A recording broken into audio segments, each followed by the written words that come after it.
There was a 2-year period there where I didn't touch anything that would pull me out of pure presence. And so like I went off any type of alcohol, not that I was a drinker or anything, but just anything that would distort I wouldn't allow myself to have any type of medicines or anything to take me out. And I started deep integration into the everyday life of loving life for where it was and who I was. And it was interesting to even watch my family at different times where, oh, but this is the way, have you ever had people bring up, well, this is the way it's always been, or this is the things it does. And I would hear it and I would go, but it's not anymore.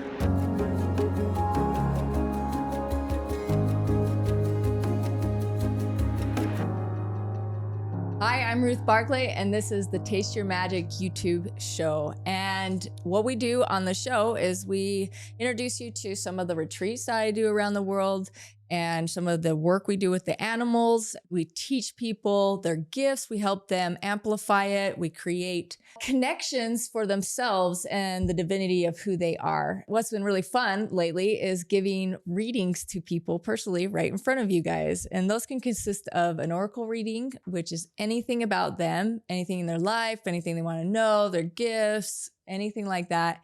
And also I have angel connections where I talk to loved ones who have passed on. And we can also talk to their animals, animal communication. So it gets pretty interesting. They just kind of show up and some people already have a big question and the question comes in and we just roll with it and see what needs to be said or brought out. And so it's always exciting. Today, I think I have one of my favorite people, Carmi, and I've known her since 2017? 17. So it's been a little while. Yeah. And we came together in kind of both of us in a spot of development, messy development. And we got to see each other in some raw spaces and be there for each other in some very valuable spaces as well. And so I'm really grateful that she's been able to come up to be on this show. She's actually been in the Egypt show. And it seems like you might have been on some of the horse stuff, but maybe that's just the other social media places. I can't remember. Possibly. Anyway, you'll probably see her more in future ones because she's really gifted and incredible to be around. So I love having the opportunity to support you because you do support me so much in my life. So Carmi, how can I help you, or what do you want to visit about today? That's such a good question. Thank you for having me here. I got so excited when you said that you wanted to play on your podcast together. I'm all about just everything that you choose to be and how you choose to serve the world. Your gifts are truly amazing in what you do for people. And your smile just lights up the world that much more. I've always loved that about you. The depth that you go and your willingness to just go all in. It's something I've always resonated. So I'm excited to play. I'm excited to dive in to see what shows up. I know that a big thing with what's been on my heart lately is developing deeper into my family and legacy and what that means is, and I help people financially. And I think that's why it's been such a bigger thing in my world, because I see so many people come to me and it's always asking them that question, like, if you could really live your life and feel fulfilled in your life, like, tell me about the legacy you want to leave your mark on the world. And it's the most amazing, incredible spot to watch somebody get to that emotional point and feel the depth of why am I here as a human being? Yeah. And it's a journey I've walked, you've walked, we've sometimes we're like, oh yeah, we're still in this human journey, right? Like, Sometimes we're no longer on the path and we're dangling off, but exactly. And so I know my journey has been an awakening to who I am and why I'm here, and to continue to align to that deeper purpose. And a lot of that has been through coming into understanding my spiritual gifts, coming into being integrated as this human body while also understanding the vastness of my soul. Yeah. And being able to, it's almost like this explosion of energy inside me of like how much gratitude and love that I get to experience and feel. And it's like, it can't be contained in this human body sometimes. And yet at the same time, it's like, I see that in other people and the light that, like, the world is so good. The world is so amazing. The world is so pure at heart. When we start to see that, in others, in every little thing that we get to touch and be a part of. It's just exciting. And it's such a beautiful world that we get to live in. And I want to experience that with more people. And I have been, and like, you're just one of those radiant lights that I'm like, yes, come play with me. So I don't know if that was a question, but yeah, it's a good thing you're experiencing right now. Yeah. And to be able to feel the depths of who you are is, it's endless, but at the same time, you were mentioning somewhere you feel like the stability of things coming in, both spiritually and energetically, and your body and the movement of you through these experiences of your life.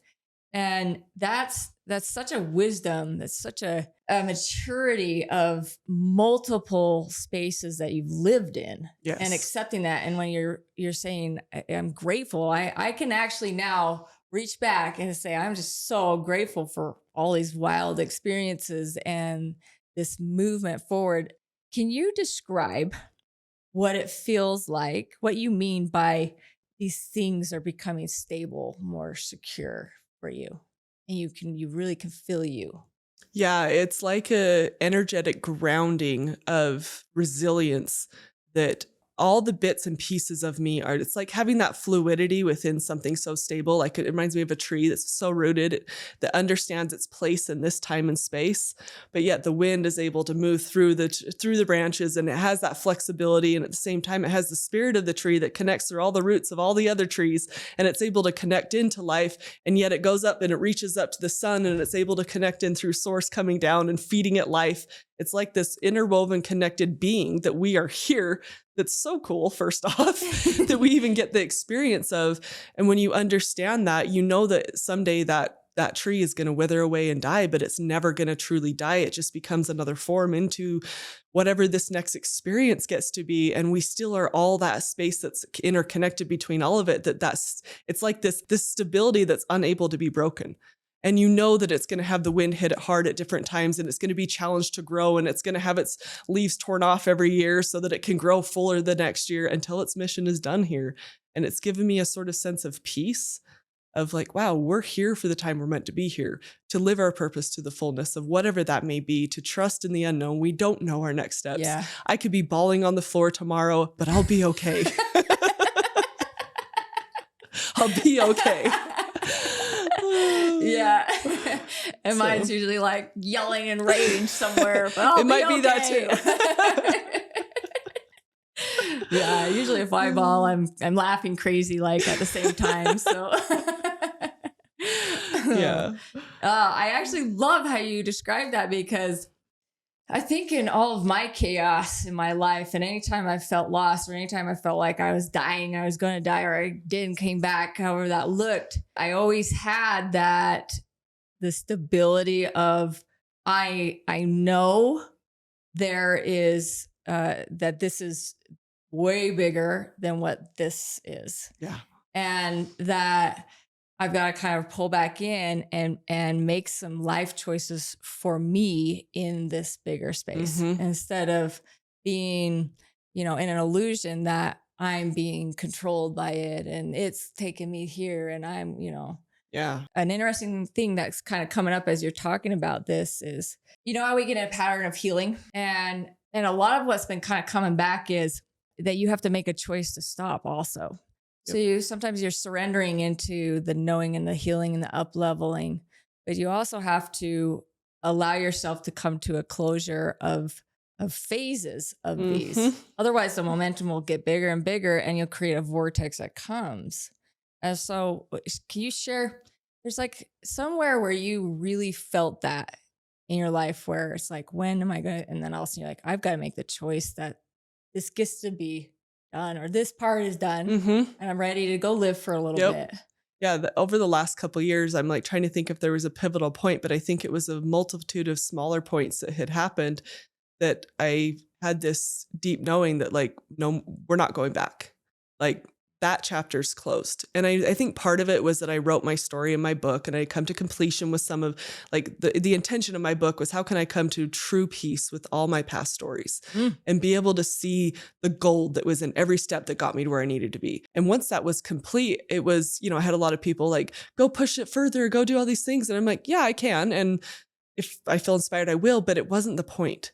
I realized it was really about me putting my past self to rest and being able to put that past self to rest.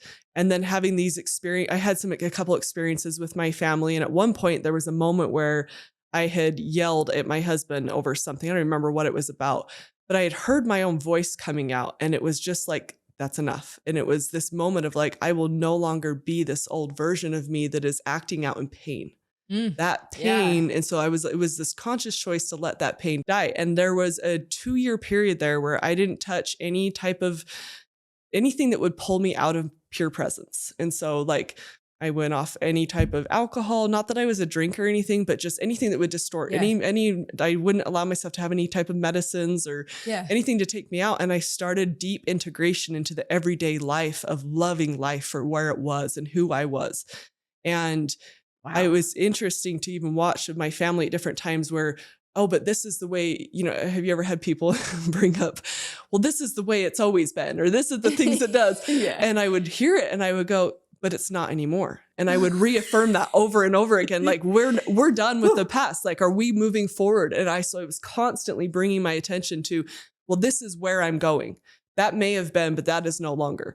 And it was that constant reaffirming over and over and over again until it's like when you pull an elastic and you pull it so long and you're just waiting for the thing to snap before you go flying out. And eventually it snapped. And instead of like this huge, like flying off into the sunset, it was just like, oh, this release. And it just felt like, I don't have to carry that weight anymore. I don't have to, like, I'm not that. Everything about me has the freedom to just move in the direction in the way that feels most natural for me. And I noticed like my family started getting on board and it was just like this swift, it's like the tension just stopped. The frustration I had been having with my son at that time or whatever just stopped. The stuff with my husband it was just like this peace. And all of a sudden it was just noticing the little things. Like the other day I walked by the stairs and I was dressed up to go on a date night with my husband, and my son, he's almost 16, looks at me. He goes, "You are so pretty." And I'm like, oh, like the way that that's just developed into this natural way of feeding love into each other and our family, that just, there isn't the resistance there. There isn't the constant explosions. There isn't that inner fight that's happening anymore. And it's just like, because there's such a higher purpose. There's such a higher purpose of we are on purpose. We're here to love each other. We're here to move through this with ease. And it didn't happen until that past pain was put to rest and saying no more. It's such a courageous move too, and big grieving process, huh? It was, but it's funny you even say grieving, because just on my way up here today, I stopped to use the restroom and I was reflecting on, you ever see that triangle that somebody put out by the levels of consciousness and how it has the different levels that you may be experiencing happiness up here and all the things. And at the bottom, it's like fear, anger. Like and the one vibrational. And one of the things was grief. And I had a moment where I was like, I have spent a lot of my life in grief. A lot of my life. And it was like this moment of like awareness of, I let grief go. Wow. I let grief be what it was meant to be. And it doesn't mean that I'm not going to visit those feelings at times, but they don't have the same hold on me. They don't have the same identity. It's like the grief, allowing it to be what it is and honor the grief, but it is not me. And so it was this appreciation for the way that grief has served and the way that grief has gone. And so it's incredible when you start to think about, I don't know, just the fact that we get to experience this range of emotions. It's a big one. But what happens when we don't identify with them anymore? Yes. Yeah. I think that's also a built-in fear of our ego and our parts of our brains. That's like, we're supposed to protect us. We're supposed to create data so we can pass on this information of danger, or this works and that doesn't work. And to be like, no, we're just going to delete it. How much of our fears are passed down and how much of our fears are warnings from other people. And some of those never, ever, ever experienced it. They just heard it somewhere. And we manufacture stories in our brain about what that means. That's happening big right now too. And something to Yeah. really look at. It's easy to scare people. Yeah. So another thing that keeps coming up, you dealt with your thyroid Hmm. and all that going on. Tell us just a little bit of kind of that little bit of that journey. Yeah, that's interesting because I had I forget what they're technically called, but just a thyroid cyst or something like that. There's a word for it Mm-hmm. on my thyroid, still have it. And it's been a journey of sometimes I actually forget that I have it, which is I'm like, is that a good thing, not a good thing? I don't know. I think it's a good thing. For me, yeah, like there's been a huge focus. I am a firm believer on our mindset and the way that we feel and believe about our bodies is so powerful. And the things that we think are going to get us sick will, the things that we think that are going to take us out will, and that everything happens for a reason. And so, having that show up was just an indication of like, where do I get to use my voice? And that has actually been a transpiring thing because at one point in time, I was this shy kid who never would speak up for anything. I would just really want other people to feel comfortable. The truth is I didn't want to feel the uncomfortable feelings they were feeling, and I picked up on everything. So, That's great. I'm yeah. actually going to reiterate that. Say it again. Uncomfortable. Yeah, a lot of times we sit there and think like we don't want to make somebody feel bad, but the truth is we don't want to feel the bad feelings that they're feeling, and we pick up on that, and so we're actually trying to preserve and Yeah. protect ourselves from feeling the crappy feelings. Yeah. And so the awareness of that was really good because it's been a journey for me to be okay with letting somebody else feel crappy. And I have been blessed with the most amazing people in my life who I got to say no to over and over and over again. So I can be never comfortable with it, but I'll do it now. Let's just be honest. Still uncomfortable, still hate it. But I've actually come to a level of peace with it, a level of like, no, this is good. Let them have their experience. Let them, even to the people directly in my family, my husband, my kids, let them have their anger. Let them have their experience. And to be able to energetically detach from the fact of it being my fault or my place to fix anything and see it as an actual benefit. So learning how to use my voice started out as that. And then it became, am I using my voice for a force for good? Am I actually allowing the words that I speak to benefit and leave every single room better than the way than when I first entered it?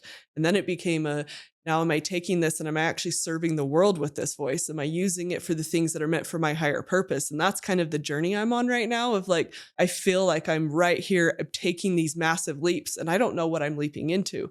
And maybe that's part of the question I have is like, what are these bigger leaps that I'm leaping into? Because I feel like my soul is already taking these leaps and I'm right here and I'm going.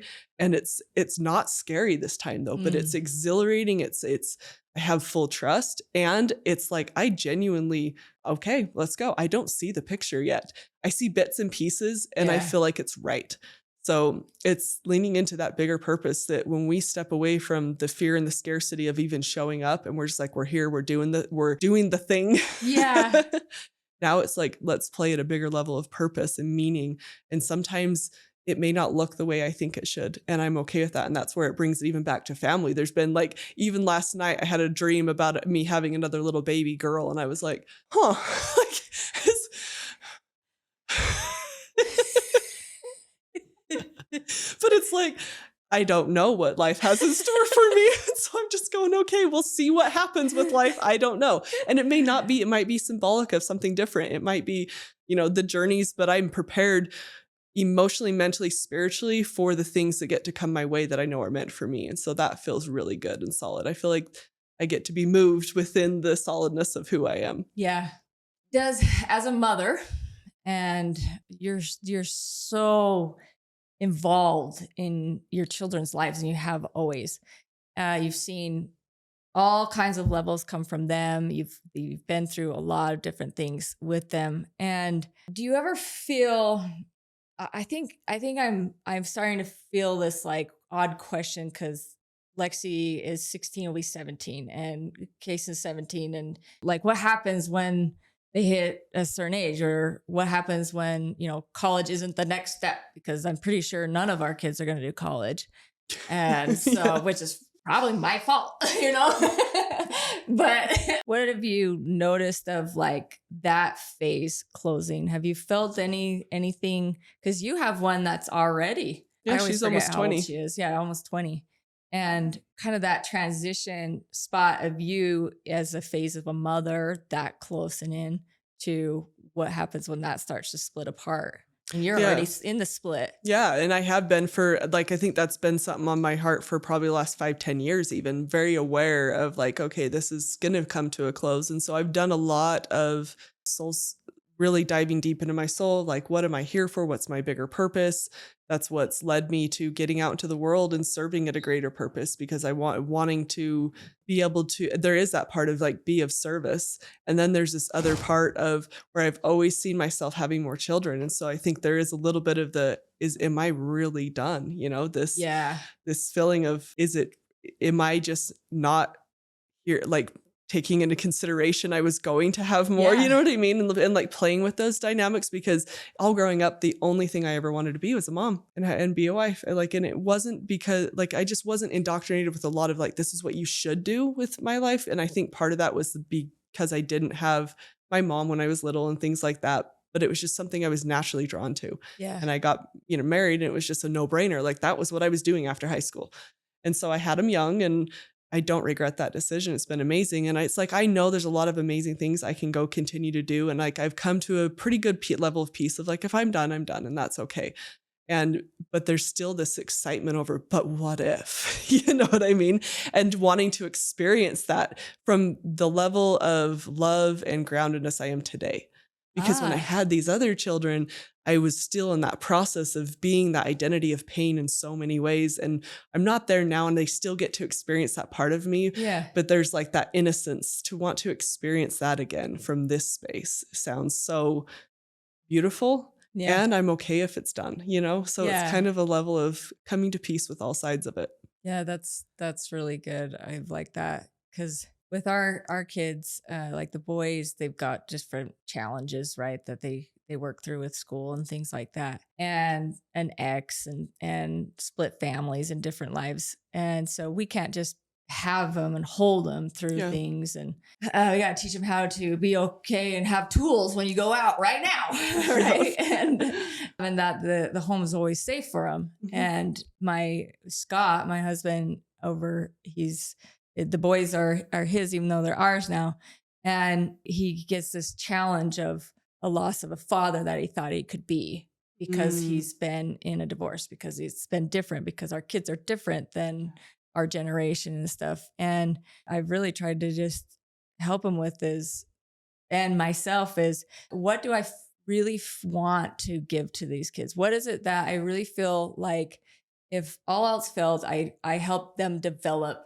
this, Mhm. right? And so we've been just simplifying stuff down to what, grades, okay, whatever. But what is it that they really actually have to learn? Mhm. And where is school actually helping them? And where do we've got to step up at home in this area? Mhm. Because we teach them a lot of stuff, but sometimes like articulating reading can be like so boring for all of us. So, Yep. but that to me is a tool that, and communication. Mhm. I believe that Big one. you've got to know how to read and you've got to know how to communicate. Mhm. And then you can do a lot of things, right? You can Yep. develop and that's kind of helped him soothe that he's been able to really serve these boys of his where he felt like he should have been this or he Yeah. should have been that, and he wasn't because of the Mhm. situation as well. As so now he's feeling like, how do you get to feel fulfilled as a parent, and where are you seeing it, and where do you where do we actually get to step up, because this is our heart knows they need this. Yeah, I love that. So it's been interesting. That's for sure. But yeah. Do you have a bigger purpose? Okay, let's go on that because you kept mentioning this. Something that has been absolutely remarkable with who you are all the time has been you are a big, big being that comes down into very tight spaces, and you have a way of expanding it until all the stretch is where it needs to be and it can relax, and then it can be flexible. Mhm. And how do you let yourself move from that position into the next tight space and move? You may know or may not I know. was like, that's probably why I move every 2 years of my life. Like, truly, we do. Like, every. Okay. All right. This house is good. Yeah. We do. Me and Levi were talking about that. We really focus on constantly shifting and upgrading that next space and our identities. And I say identities because it's like, what is that next learning and growth that we get to expand into of who we are? What are we integrating? What's being asked of us?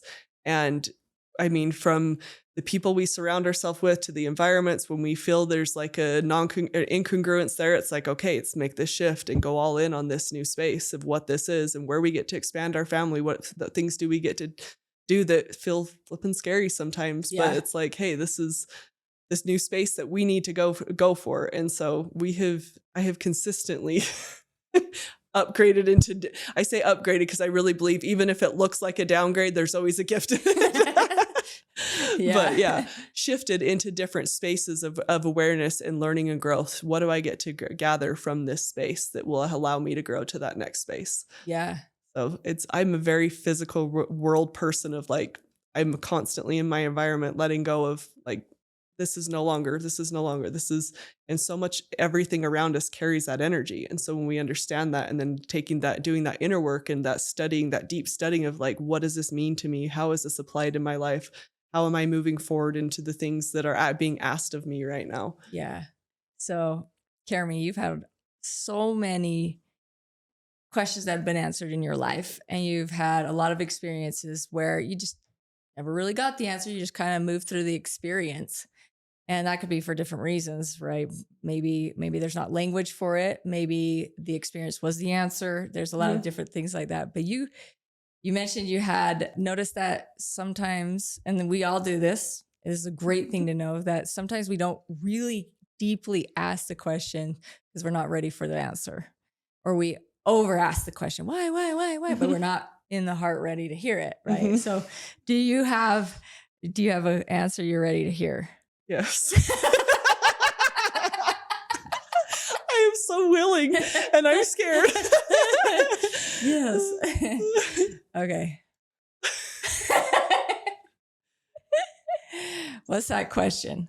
Well, one of the questions that I had posed to you while we were off or whatever was like, there has been this wonderment of like, am I wanting to have another baby? How much is it that we make up stuff in our mind about what we think we want?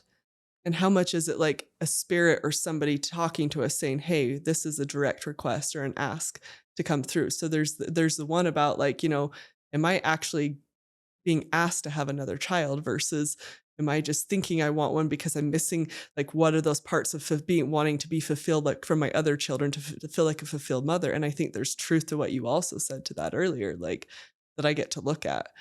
So there is that question. Okay. You want to answer Yeah. that now? Yeah. Okay. So what's fun about my job is I get to give what I get. Yep.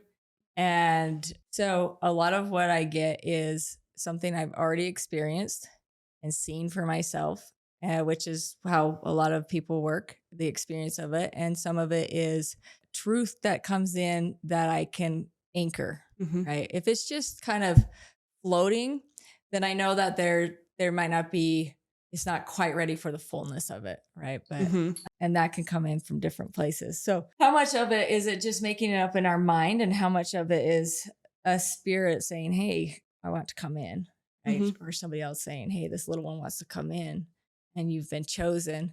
My experience is that when I have talked to different people and worked in different spaces, and it's mostly prominent in religious ones, when I've gone through different religion and helped different people on the religion sides, it really starts to, I get the experience of their world belief and right.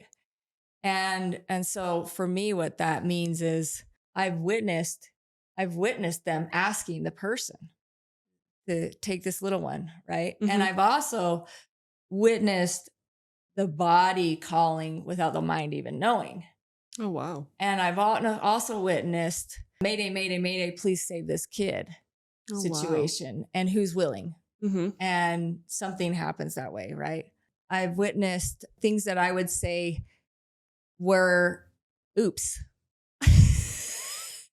Nobody really takes.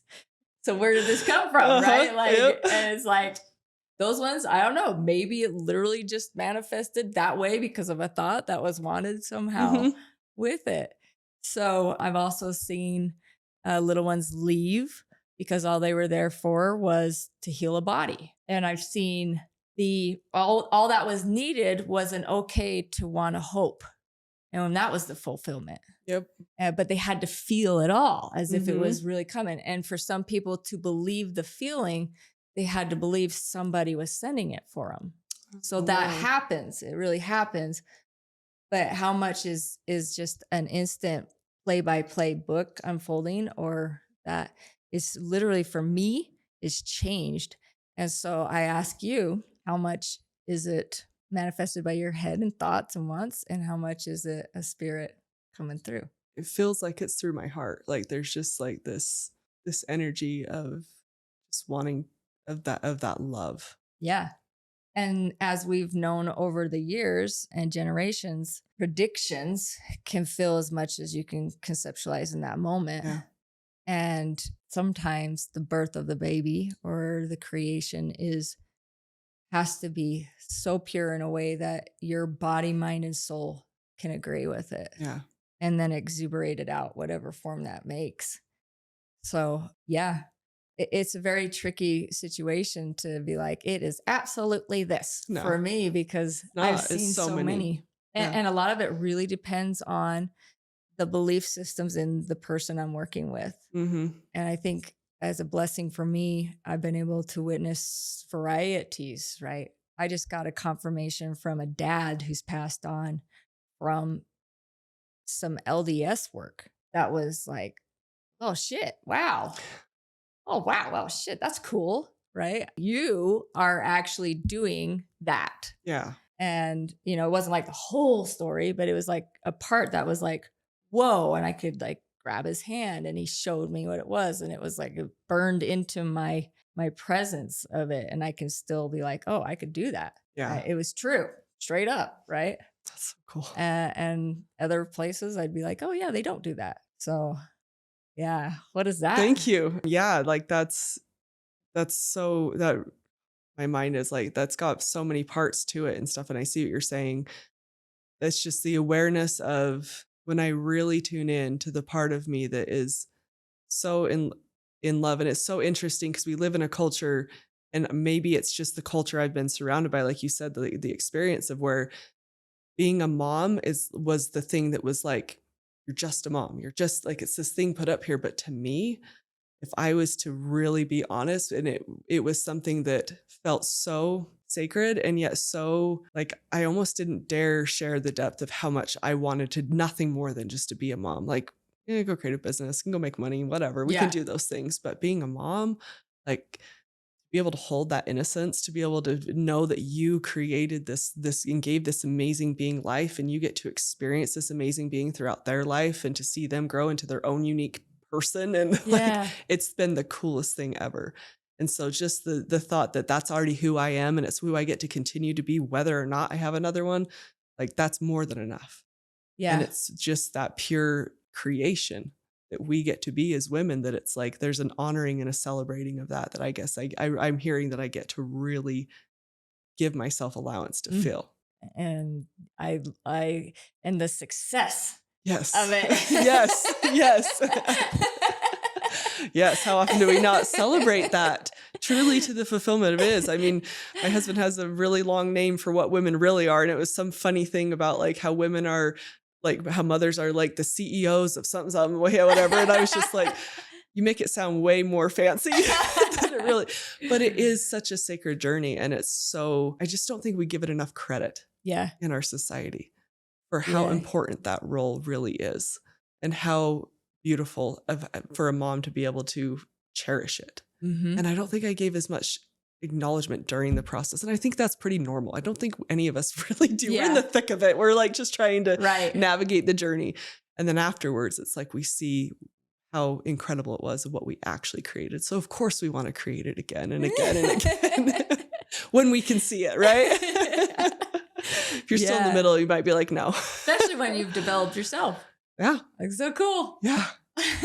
Yeah. Which kind of leads me into like part of my other question too, is there's, I've been through these different phases with my family and where my husband, it works out of town a lot and we work so well together with this natural flow, but I've been feeling strongly like it's time to bring our family back into one space and really start doing more of it together, the traveling, all the different bits and pieces. And it's like, okay, I'm ready.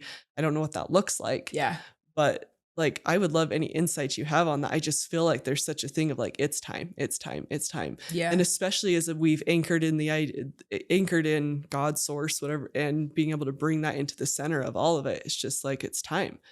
And so it's like, I know the answer to, like, I already have the answer to it, to that specific piece, but like, there is that like, okay, what's those next steps? What's being asked of me to let go of so that we can move forward with this with ease? Yeah. So your question is, what do I get to let go of to move forward with ease? What are the pieces that we're moving forward? Like, if there's any other things that come around, like, what are we moving into this new space? Like, what is this space at? Like, what is this about? If there's deeper meaning to that or something you see within that. Yeah. Well, there is a big thing that it's almost like for it to work as well, and like that yumminess that can come from it, like, right? Levi needs some peace in it. Yeah. And so as I'm like, okay, where does he find that peace? He loves a lot of things. He likes being around things, and the family really is so fulfilling for him. And he loves you guys happy and stuff like that.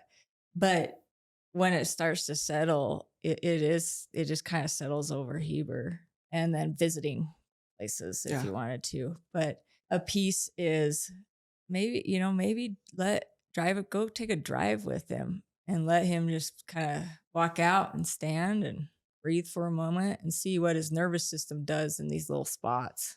Yeah.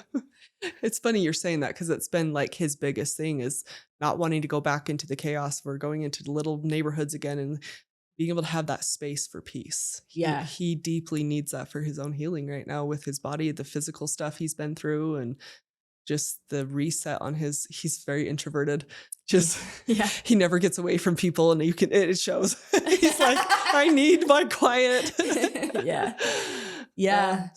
It's like a really big thing. The kids, everything will kind of fall into place, but you could put everything in place and it won't be the place unless Levi's nervous system can calm there. Yeah. I feel that.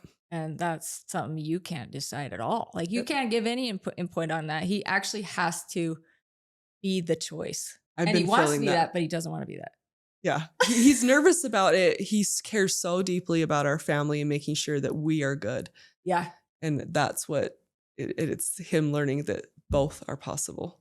I mean, yeah, I can hand it to him. He is a very particular man. Yeah, he is. And things can ruffle up his nervous system pretty quick. Yep.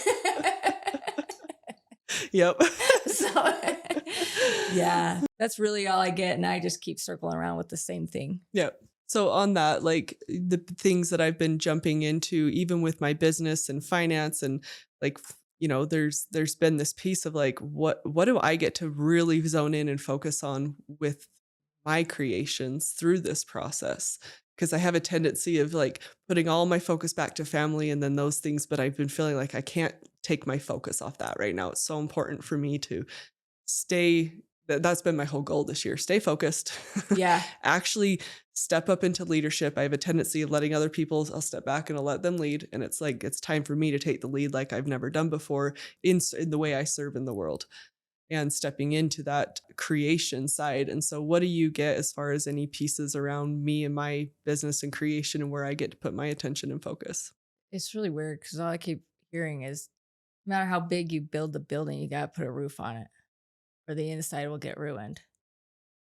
And so it's like somewhere in your development, you're creating a housing space, a very open one. Mm-hmm.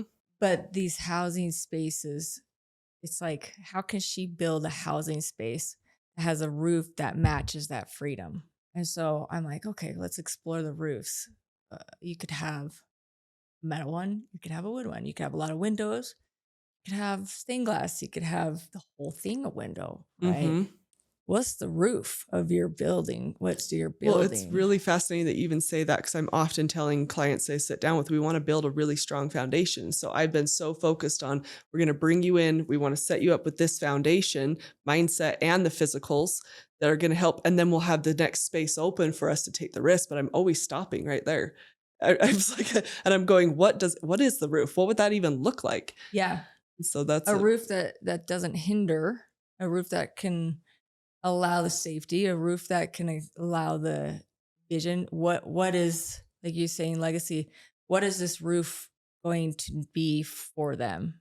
And so for me, if I was you, like if I'm putting myself in your situation, I would want a roof that I could open up here and there and shut when we need to. And so you know how to create safety when chaos could come, like a rainstorm come in. You shut the roof and you can watch the beauty of it. Mm-hmm. You know how to create, well, stable stuff as well. Mm-hmm. That's so interesting. You're so interesting, Kimmy. I just keep saying, what's her roof? Like what she's building is so amazing. She can build a whole bunch of them, but what's the roof? I keep feeling like in wonderment of the roof. Where is it where it's like, hey, this is what I'm actually focusing on, and I'm shutting the door to all these other distractions that want to come in and pull my attention away, so that instead of building this, I'm like, I don't even know what this structure would be, but if it's like wide open, it's collecting all these things. Yeah. And it's just cluttering up, instead of being like, this is the standard, this is what's being held within the home, this is what's being held within the space, and this is what's being focused on. Yeah. And kind of shutting it out to the things that are amazing and beautiful, but not where my focus gets to go. Yeah. Because there's going to become a bigger movement in the earth, and everything you're building is sustainable. The only thing that will catch off guard is the clarity of the roofs.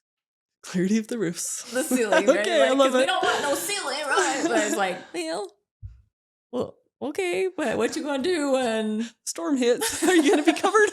Yeah, and it's not a panic. It's that stability of movement, so you can enjoy the show instead of I love that. endure the show. Yeah. So let me know what that is. Okay. We'll speak in metaphors and parables in the next episode too. Things scare me. You're welcome. She is one of my best friends and super brilliant. And I'm really grateful that she came on the show and just gave it a different taste of stuff. So let us know what your thoughts are and anything that you got from this episode, and watch us again. Thank you.